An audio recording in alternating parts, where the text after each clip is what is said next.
है। मरियम बताइए, समाअत का अहवाल आपके पास क्या है? क्या अहम तरीन रिमार्क्स दिए गए जस्टिस अतर मिनल्ला और जस्टिस मंसूर अली शाह की तरफ से?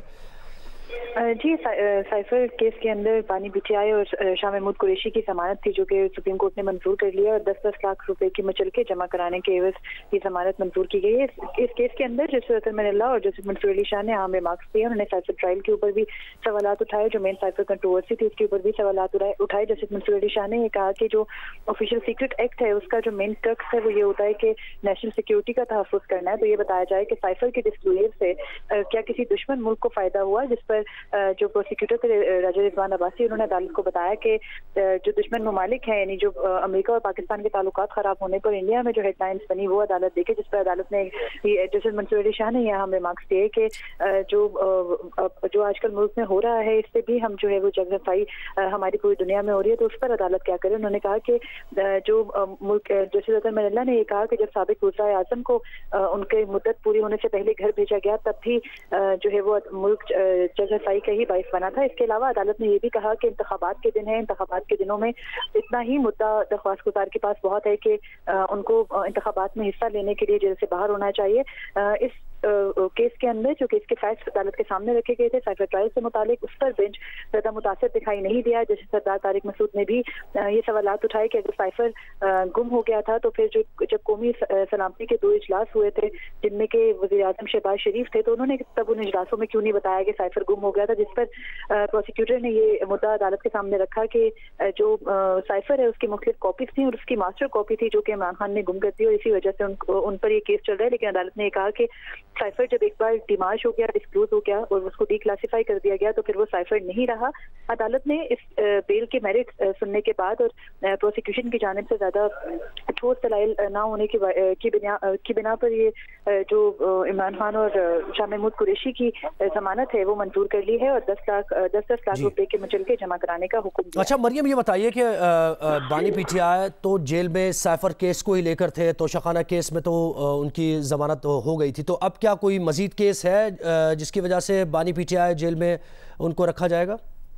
जी, चेयरमैन पीटीआई जो बानी पीटीआई हैं उनके मुख्तलिफ केसेस और भी हैं। नैब के केसेस हैं जिसमें नैब ने उनको गिरफ्तार किया था, जिसमें 190 मिलियन पाउंड का केस है और उसके अलावा तोशाखाना का भी एक नया रेफरेंस नैब ने बना रखा है जिसमें उनकी गिरफ्तारी मांगी गई थी और वो गिरफ्तारी जो एहतसाब अदालत के जज मोहम्मद बशीर उन्होंने जो है वो दे दी थी नैब के कहने पर। और अब मुमकिन है कि अगर ये इस केस में जमानत हो भी गई है तो साबिक चेयरमैन पीटीआई जो है उनके जेल से बाहर आने के चांसेस कम हों। लेकिन अदालत ने अदालती हुक्म से शाह महमूद कुरैशी की जो है वो जमानत का चांस है और उनके ऊपर क्योंकि कोई और केसेस इस तरह के नहीं है जिसमें उनको जेल में रखा जाए, तो शाह महमूद कुरैशी की जमानत होने के बाद उनको वो तो जेल से बाहर आ जाएंगे, लेकिन बानी पीटीआई के ऊपर दूसरे केसेस भी हैं और फिर ये देखना होगा हुकूमत को कि क्या उनके बाकी केसेस के अंदर अगर उनकी जमानतें मंजूर हो चुकी हैं तो वो बाहर आ सकते हैं या नहीं। लेकिन नैब केसेस के अंदर नैब ने साबिक चेयरमैन पीटीआई को गिरफ्तार कर रखा है। जी अच्छा, प्रोसिक्यूटर राजा रिजवान अब्बासी के क्या दलाइल रहे जब ये अहम तरीन सवालात पूछे जस्टिस अतर मिनल्ला ने? राजा रिजवान अब्बासी का ये कहना था कि जो साइफर के कंटेंट्स हैं और जो साइफर को लहराया गया उससे जो हमारे दीगर ममालिक हैं जिसमें कि हमारे दुश्मन ममालिक भी शामिल हैं उनको फायदा हुआ। उन्होंने कहा कि जो ऑफिशियल सीक्रेट एक्ट है उसके जो तहत साइफर बाहर से आता है और साइफर को किसी सूरत डिस्क्लोज नहीं किया जा सकता। और फिर जब उन्होंने अपने दलाइल दिए तो बेंच की जानिब से उनसे ये सवाल पूछा गया कि क्या कोई ऐसे रूल्स हैं कि साइफर जब फॉरेन ऑफिस से वजीर आजम के पास आता है तो उसके ऊपर वजीर आजम पर कथन होती है कि वो उसको डिस्क्लोज नहीं करें। और फिर ये भी कहा गया कि जो फॉरेन सेक्रेटरी थे असद मजीद, उन्होंने क्यों जो है वो वजीर आजम को उस वक्त ये दिया था, साइफर मुहैया किया था। तो इससे मुतालिक जो है वो जानिब से मुताबिक सवालात पूछे गए। तो जो राजा रिजवान अब्बासी उन्होंने अदालत के सामने यही केस रखा कि जो डिस्क्लोजर है साइफर का वही प्रोसिक्यूशन का केस है और उस डिस्क्लोजर के ऊपर जो ट्रायल है वो चल रहा है। लेकिन उन्होंने ये कहा कि वो रूल्स और जो ज़ाबित है जिसके तहत ये ट्रायल हो रहा है वो सामने नहीं रख सकते क्योंकि वो खुफिया है। इस पर भी अदालत ने ताजुब का इजहार किया। जस्टिस मंसूर आप ये शेयर कर रहे हैं? इस वक्त शाह महमूद कुरैशी की बेटी बात कर रही हैं, मुलाहिजा कीजिए। में ये केस जाएगा तो वहाँ पर ये सबके सामने आ जाएगा कि इस केस की कोई टांगे नहीं है। ये एक इंतकाम पे मबनी केस था, ये पॉलिटिकल विक्टिमाइजेशन का केस था और आपके सामने आज मेरिट पे दोनों खान साहब को और मेरे वालिद शाह महमूद कुरैशी साहब को बेल मिली है। यही बेल अच्छा होता कि उन्हें सेशंस कोर्ट से मिल जाती, अच्छा होता कि यही बेल उन्हें हाई कोर्ट में मिल जाती, मगर बहुत ही अच्छा हुआ कि आज सुप्रीम कोर्ट ने उन्हें ये बेल ग्रांट की है। और मैं एक और चीज़ कहती चलूँ, सिर्फ बेल नहीं ग्रांट की, अगर आप कोर्ट रूम में बैठे होते तो आप भी ये देख सकते, बहुत दिलचस्प नज़ारा था कि प्रोसिक्यूशन जो केस बनाने की कोशिश कर रही थी, जब जज साहब उनसे सवाल पूछ रहे थे तो पीछे सब कह लगा रहे थे, क्योंकि जज साहब के तीनों जो जज साहिबान हैं, मोहतरम जज साहिबान हैं, उनकी शक्ल पे भी एक अंग्रेज़ी में जिसे कहते हैं बिविल्डरमेंट, वो परेशान थे, उनको समझ ही नहीं आ रही थी कि एक लॉ का, कानून का तालिब इल्म, एक बिल्कुल बहुत ही आला दर्जे के वकील इस तरह का मज़ाहिका खेज़ केस कैसे बना सकते हैं। तो आज हमें बहुत खुशी हुई है कि मेरे वालिद को बेल मिली है, खान साहब को भी इस केस में बेल मिली है, जैसे कि वो हकदार थे इसके। अफसोस सिर्फ इसका है कि 4 माह से ज़्यादा उन्होंने जेल में गुजारे। वो बिल्कुल बेकसूर थे और एक बेकसूर आदमी ने 4 महीने से ज़्यादा बहुत ही मुश्किल वक्तों में कैद तन्हाई में ये 4 महीने गुजारे हैं, जिसमें सिर्फ हम जानते हैं कि किन मुश्किलात के बावजूद हमें वहाँ पे एक्सेस मिला, कितनी मुश्किल से हम वहाँ अडियाला जेल के बाहर, मैं, मेरी वालदा, मेरी बहन, रोज़ हफ्ता ब हफ्ता हम वहाँ खड़े रहते थे कि हमें अंदर जाने की इजाज़त दी जाए। वो भी हमने इन्हीं कोर्ट से लड़कर इजाज़त ली। जब हम वहाँ अंदर पहुँचे तो हम ही जानते हैं कि कितना हमें इंतज़ार करना पड़ता था, किन मुश्किल हालात में हमने इस सब का सामना किया है और करते रहेंगे, क्योंकि हम ये सिर्फ अपने लिए नहीं कर रहे। आज हम इस मुल्क में रूल ऑफ लॉ, आइन की बालादस्ती, आइन की हुक्मरानी, कानून की हुक्मरानी, इन सब चीज़ों के लिए खड़े हैं। इसलिए हम ये सब बर्दाश्त करते रहे हैं और करते रहेंगे जब तक इस मुल्क में रूल ऑफ लॉ कायम नहीं होता, जब तक इस मुल्क में आइन की बालादस्ती नहीं होती। हम यूं ही इस आवाम के हक़ के लिए भी लड़ते रहेंगे जैसे कि हम लड़ते रहे हैं।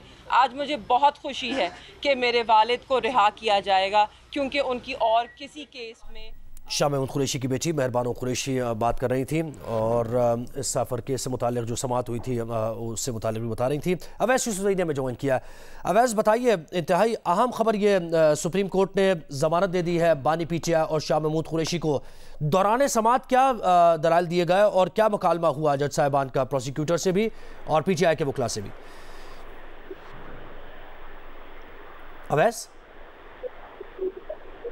अवैस यूसुफ़ज़ई आप सुन पा रहे हैं? अवैस यूसुफ़ज़ई से ग़ालिबन रब्ता नहीं हुआ है। सुप्रीम कोर्ट ने साइबर केस में बानी पीटीआई और शाह महमूद कुरैशी की ज़मानत मंजूर कर ली है। जस्टिस मंसूर ने प्रोसिक्यूटर से समाअत के दौरान ये पूछा कि पाक अमरीका ताल्लुकात ख़राब होने से किसी और मुल्क का फ़ायदा हुआ, इसकी तफ्तीश कैसे हुई? ताल्लुकात ख़राब करने का तो FIR में जिक्र ही नहीं। फिर जस्टिस अतर मिनल्लाह ने ये रिमार्क्स दिए कि क्या वज़ीर आज़म को वक्त से पहले बाहर निकालने से मुल्क की जगहसाई नहीं होती? जस्टिस अतर मिनल्लाह ने यह भी सवाल किया कि क्या वज़ीर आज़म को वक्त से पहले हटाने पर भी ऑफिशियल सीक्रेट एक्ट लगेगा? साइफर से इंडिया समेत दुनिया में जगहसाई हुई। प्रोसिक्यूटर ने इस पर यह जवाब दिया, अदालत आर्टिकल 184(3) के तहत फौजदारी मुकदमे को नहीं देख सकती, प्रोसिक्यूटर ने बताया। अवैस ने हमें ज्वाइन कर लिया। अवैस बताइए, क्या सूरत हाल बनेगी? इन दोनों को, बानी पीटीआई और शाह महमूद कुरैशी को रिहाई मिलेगी या फिर और मजीद केसेस जिनका भी सामना करना पड़ेगा रिहाई से पहले? जी देखिए, सुप्रीम कोर्ट ऑफ पाकिस्तान ने जो बानी चेयरमैन पीटीआई और शाह महमूद कुरैशी की साइफर केस में जमानत मंजूर कर ली है, लेकिन उनको अभी जेल से इसलिए रिहाई नहीं मिल सकेगी कि उनकी 2 और रेफरेंसेस जो हैं बानी चेयरमैन पीटीआई के खिलाफ हैं और उसमें भी उनको गिरफ्तार किया गया है। इस वक्त सूरत हाल ये है कि बानी चेयरमैन पीटीआई की तोशाखाना फौजदारी केस में जो ट्रायल कोर्ट से सजा सुनाई गई थी, उसमें इस्लामाबाद हाई कोर्ट जमानत मंजूर कर चुकी है और सजा मुअत्तल कर चुकी है। साइफर केस में सुप्रीम कोर्ट ने जमानत पर रिहा करने का हुक्म दे दिया है, लेकिन अभी तक उनके लिए एक हर्डल ये बाकी है कि उनके खिलाफ नैब ने 2 मजीद रेफरेंसेस दायर कर रखे हैं जिनमें उनकी गिरफ्तारी हो चुकी है। एक रेफरेंस है जो तोशाखाना का है और वो एहतसाब अदालत में दायर किया गया है नैब की जानिब से, उसमें बानी चेयरमैन पीटीआई गिरफ्तार हैं, जबकि इसके अलावा एक 190 मिलियन पाउंड स्कैंडल का जो नैब रेफरेंस था वो भी एहतसाब अदालत में जेर समाअत है। तो ये इन दोनों रेफरेंसेस में भी गिरफ्तार हैं जिनमें जमानत की दरखास्त ट्रायल कोर्ट में जेर समात है और उस पर जब तक कोई फैसला नहीं आता या जमानत नहीं मिलती तब तक जेल से रिहाई मुमकिन नहीं है। इन दोनों नैब रेफरेंसेस में जमानत लेना होगी, जिसके बाद जो है जेल से रिहाई का कोई इम्कान बनेगा। इससे पहले जो दीगर 2 केसेस हैं, अगरचे उनमें जमानत मिल चुकी है, लेकिन तमाम केसेस में जब तक जमानत नहीं मिलती तब तक जेल से रिहाई मुमकिन इसलिए नहीं होती क्योंकि जो जमानत पर रिहा करने का कोर्ट ऑर्डर होता है उसमें भी ये लिखा जाता है कि इस केस में जमानत पर रिहा किया जा रहा है, लेकिन अगर उनके खिलाफ कोई और केस नहीं है तो फिर उनको जेल से छोड़ दिया जाए, रिहा कर दिया जाए। लेकिन अगर कोई और केस भी हो जिसमें उनकी गिरफ्तारी हो किसी भी अक्यूज की, तो उस केस में जमानत होने तक जेल से रिहाई मुमकिन नहीं होती। अच्छा, ये बताइए अवैस, 190 मिलियन पाउंड का जो ये रेफरेंस है, इसमें किस स्टेज पर है ये मामला और गिरफ्तारी मतलूब है, ये कहा गया नैब की तरफ से?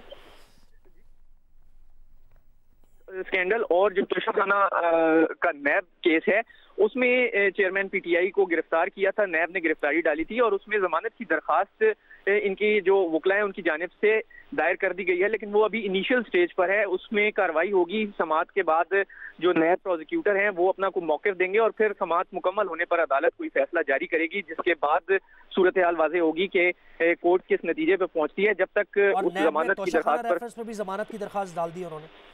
जी बिल्कुल, ये जमानत की दरखास्तें ट्रायल कोर्ट में जेर समाअत हैं जिन पर अभी कार्रवाई होनी है, उस पर फैसला आना बाकी है। जब ट्रायल कोर्ट से जमानत की दरखास्तों पर फैसला आएगा, अगर वो फैसला उनके हक में आता है तो फिर सूरत हाल मुख्तलिफ होगी। अगर फैसला खिलाफ आता है और रिजेक्ट होता है तो इसमें अभी सुप्रीम कोर्ट ने जमानत दे दी है बानी पीटीआई और शाह महमूद कुरैशी को। फिर तोशाखाना फौजदारी केस में इस्लामाबाद हाई कोर्ट जमानत दे चुकी है, लेकिन 2 रेफरेंसेस हैं बानी पीटीआई पर, नैब ने दायर किया है रेफरेंस, एक तोशाखाना रेफरेंस है और एक 190 मिलियन पाउंड रेफरेंस है। इन दोनों में दरख्वास्त दे दी है जमानत की, पीटीआई की तरफ से दे चुके हैं वो, लेकिन उसमें अभी समाअत होनी है और उसमें भी फैसला होना है। तो ये जब तक इन 2 रेफरेंसेस में जमानत नहीं होती है तो बानी पीटीआई का जेल से बाहर निकलना इस वक्त मुश्किल दिखाई दे। बहुत शुक्रिया अवैस यूसुफज़ई, आपने हमें डिटेल्स दी। सुप्रीम कोर्ट में आज ही यानी ये जो साइफर केस की समाअत जारी थी, इसके साथ साथ आम इंतखाबात में लेवल प्लेइंग फील्ड के लिए पीटीआई ने एक दरख्वास्त दी थी, उस पर भी समाअत हुई है। कायम मकाम चीफ जस्टिस सरदार तारिक मसूद ने इसमें कहा है कि इलेक्शन कमीशन से कौन आया, पूछा कि इलेक्शन कमीशन को रिप्रेजेंट करने के लिए कौन यहां अदालत आया है। इलेक्शन कमीशन के डीजी लॉ सुप्रीम कोर्ट में पेश हुए और सुप्रीम कोर्ट ने इलेक्शन कमीशन को पीटीआई के वकला से 3 बजे मुलाकात करने का भी हुक्म दिया है। सुप्रीम कोर्ट ने कहा कि अटॉर्नी जनरल पीटीआई की इलेक्शन कमीशन से मुलाकात में मुआवनत करें। मरियम नवाज ने हमें ज्वाइन किया। मरियम, बताइए क्या पेशरफ्त हुई है इस केस में? जी, सुप्रीम कोर्ट में पाकिस्तान तहरीक इंसाफ की लेवल प्लेइंग फील्ड के लिए गुज़िश्ता रोज जो चेयरमैन हैं पाकिस्तान तहरीक इंसाफ के गौहर खान, उन्होंने दरख्वास्त दायर की थी और आज पाकिस्तान तहरीक इंसाफ के वकला साइफर केस के दौरान अदालत में पेश हुए। उन्होंने इस दरख्वास्त के मुकर्रर करने की दरख्वास्त की और फिर अदालत ने अपने सामने फौरी तौर पर ये दरख्वास्त मुकर्रर करके सुनी और इसको निमटा भी दिया गया है इस हिदायत के साथ कि इलेक्शन कमीशन पाकिस्तान तहरीक इंसाफ के कागजात नामजदगी जमा कराने से मुतालिक जितने शिकायत हैं उनको सुनकर उनका अजाला करे। अदालत ने हुक्म दिया है पाकिस्तान तहरीक इंसाफ के वकला को कि वो जाके इलेक्शन कमीशन में चीफ इलेक्शन कमिश्नर और मेंबरान से मुलाकात करें, अपनी तमाम तर शिकायत इलेक्शन कमीशन के सामने रखें। अटॉर्नी जनरल को ये हिदायत की है कि जो ये मुलाकात होगी वकला से उसको फैसिलिटेट करें और जो यकीनी बनाएं कि पाकिस्तान तहरीक इंसाफ समेत किसी भी सियासी जमात की जो लेवल प्लेइंग फील्ड से मुतालिक मामलात हैं वो उन पर गिला ना हो। जस्टिस अतर महिला ने ये कहा कि अगर किसी सियासी जमात के उम्मीदवारों को इस तरह से नॉमिनेशन पेपर्स जमा कराने नहीं देंगे तो फिर लेवल प्लेइंग फील्ड के ऊपर सवालात उठेंगे। उन्होंने ये भी कहा कि जो इंतखाबात से मुतालिक जी ये जो भी मामला है इस पर अगर इलेक्शन कमीशन शिकायत नहीं सुनती तो फिर इंतखाबात से मुतालिक शुकूक शुबहात पैदा होते हैं और इलेक्शन कमीशन की जिम्मेदारी है कि तमाम सियासी जमातों को लेवल प्लेइंग फील्ड दे। अदालत ने हिदायत की है कि और इंतजामिया से मुतालिक कोई बात हुई, क्योंकि पाकिस्तान तहरीक इंसाफ का इंतजामिया से भी बहुत उनको कुछ तहफ़्फ़ुज़ात हैं कि इंतजामिया ये कुछ कर रही है, तो क्या कोई नोटिस वगैरह किया है? इलेक्शन कमीशन को ही हुक्म दिया गया है कि क्योंकि ये इलेक्शन कमीशन एक आईनी इदारा है और उसके पास तमाम तर इख्तियारात हैं कि वो इंतजामिया से भी जो है वो ताउन करे। समाअत के दौरान जस्टिस मंसूर अली शाह ने अटॉर्नी जनरल से ये पूछा कि आप बताएं कि इस तमाम तर मामले का यानी लोगों को कागजात नामजदगी जमा नहीं कराने दिए जा रहे, उनकी कागजात नामजदगी फाड़े जा रहे हैं, तो इसका क्या हल है? जिस पर अटॉर्नी जनरल ने ये कहा कि इलेक्शन कमीशन के पास मुकम्मल इख्तियार है कि तमाम सूबाई IGs को जो है वो लेटर लिखे, उनसे ये रिपोर्ट्स ले और यकीनी बनाए कि इस तरह की सूरत हाल पेश पेश ना आए। और फिर अदालत ने, क्योंकि इलेक्शन कमीशन का ये इख्तियार है, उनका डोमेन है, तो इलेक्शन कमीशन को ये तमाम तर मामलात हल करने का हुक्म दिया है और ये हिदायत की है पाकिस्तान तहरीक इंसाफ को कि वो जाके इलेक्शन कमीशन के सामने अपनी शिकायत रखें। इससे पहले इलेक्शन में अदालत ने ये बेखबरी का इजहार किया था कि उनके सामने पीटीआई ने कोई शिकायत नहीं की, जबकि पीटीआई का ये दावा है कि उन्होंने इलेक्शन कमीशन में मुतअद्दिद शिकायत दायर की हैं।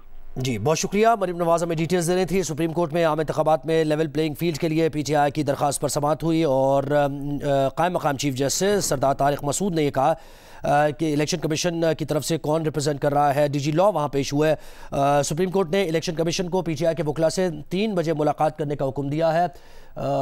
3 बजे मुलाकात होगी और सुप्रीम कोर्ट ने कहा कि अटॉर्नी जनरल पीटीआई की इलेक्शन कमीशन से मुलाकात में मुआवनत करें। सुप्रीम कोर्ट ने पीटीआई की दरख्वास्त फिर निपटा दी है।